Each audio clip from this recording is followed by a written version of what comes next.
you try your best but you don't succeed, when you get what you want but not what you need, when you feel so tired but you can't sleep, stuck in rivers,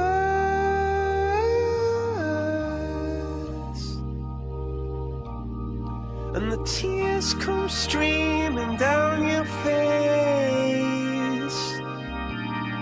when you lose something you can't replace,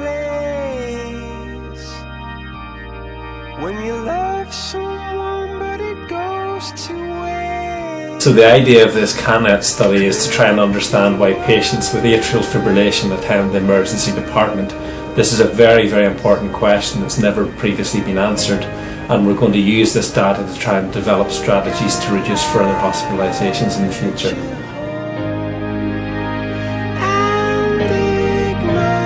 Hi, my name is Brigitte Zeil, and I'm the project manager for the AFED study in Kingston, Ontario.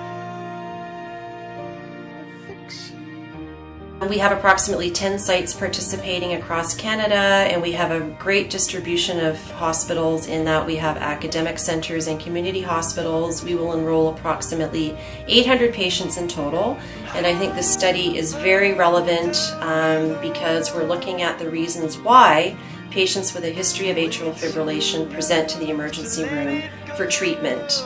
And we're hoping that we can explore alternative strategies for these patients and not inundate the ED departments. So the early findings seem to indicate that the main reason people come to the emergency department is because they really are concerned that they're going to die. It's not because they're, experiencing a little bit of a flutter and they're wondering whether they should go or they shouldn't go.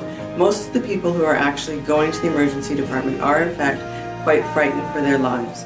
From our pilot study conducted in Kingston, we found that patients received conflicting advice from both their family physician and their cardiologist. These are results we hope to explore in our national multi-centered study.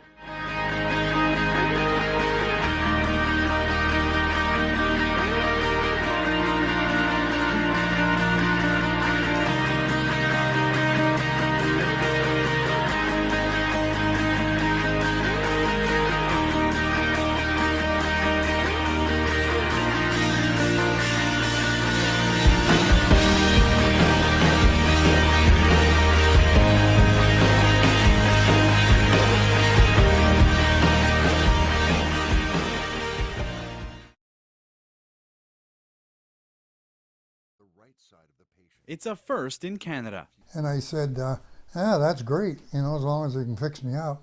The hybrid cardiac ablation procedure treats the most common type of irregular heart rhythm. The key to its success is having work done on the inside and outside of the heart simultaneously. It's a novel technique because it allows us to map the heart in many different ways, and it allows us to deliver energy, which is called radiofrequency energy, to treat arrhythmias or short circuits within the heart. It avoids the most common surgical incision, which is opening the breastbone, and that obviously impacts a lot the recovery and how fast. Welcome back. Once again, Queen's University is making headlines with breakthroughs in research in medicine, and two people responsible for the latest breakthrough we're going to talk about is Gianluigi Bislieri and Benedict Glover. We thank you so much, Queen's doctors here and researchers. Breakthroughs in heart surgery. Yeah. Explain the process here and why this is getting so many headlines. So basically, we're trying to treat a very common rhythm disturbance called atrial fibrillation. This affects about 350,000 people across Canada. Wow. So we've developed a procedure which combines what I normally do, which is where I put a catheter or a wire in through the groin all the way up into the heart, and what Gianluigi does, where basically we make little holes through the chest wall, and we can access the heart from both the inside and the outside structure and target these short circuits and cauterize them or burn them away to treat the underlying rhythm disturbance. And you've done this twice before already, and more are slated. Yeah, we started in June, and we are continuing our program with at least some procedures per month, and obviously it's a growing program. Wow. And we're very excited about that because the combination of these two approaches have been developed only recently, and only a few centers in the world are especially combining both teams at the same time in the same operating room. Less doctor's visits, less hospital visits, less medication is the good news from all of this. Yeah, exactly. So this is designed to treat symptoms so we can eradicate palpitations, tiredness, shortness of breath, get rid of some of the medications. Wow. So this will have an impact on patients, and even it may, in the long term, we're looking into more details, it may reduce the risk of stroke. Yeah, I was going to ask if you can apply what you have researched and have discovered into other areas as well. Well, definitely the advantage is that what we can achieve with this procedure is really combining the best possible treatments from both sides, and we can provide a more effective ablation. This is a technical term to define when we burn on the heart to get rid of the irregular heart rhythm, and at the same time we can also remove a portion of the heart that is often responsible for strokes. It's called the left atrial appendage. When you first heard about Queen's and the pitch maybe to come to Kingston and work with Queen's, what was it that you said yes because of? The interesting thing about Queen's, particularly in the last few years, is they've recruited a lot of new physicians and surgeons from around the world. One of the beauties of it is that they've built up a lot of research, so we can combine our clinical work, and we're both clinicians, with really state-of-the-art research. And we've had a lot of support from senior Queen's and from Kingston Health Sciences members. So there is a huge drive here to make this one of the top cardiac centres in Canada, which is our overall aim, and that's why we're here. And one of the best in the world as well. Yeah.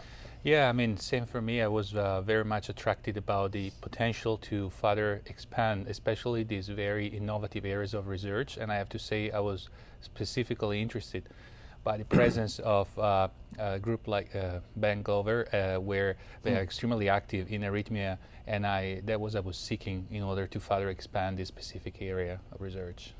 Now, are other doctors, other researchers coming in and observing? We have doctors come in to train in some of the complex procedures that we're doing with some of our new mapping systems, and we also travel to other centres to train other doctors.